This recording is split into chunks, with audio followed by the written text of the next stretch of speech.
शामिल करते हैं पत्तों की से। CO Halla News, chairman Ravi press club Chaudhry Mohammad Asif Manes और सदर प्रेस क्लब सराय मुगल चौधरी साजिद हंजरा ने असिस्टेंट कमिश्नर पत्तों की से मुलाकात की। इस मौके पर तहसील पत्तों की के बुनियादी मसाइल पर तबादला ख्याल किया गया।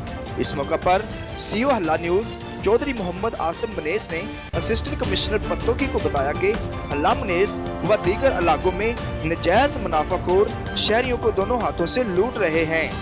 सदर प्रेस क्लब सराय मुगल चौधरी साजिद हंजरा ने भी इस बात पर इत्तेफाक करते हुए कहा कि बिल्कुल हल्ला मनेस और गिद्दोनवा के इलाकों में नजायज मुनाफाखोर सरगर्म हैं। इनके खिलाफ सख्त एक्शन होना चाहिए।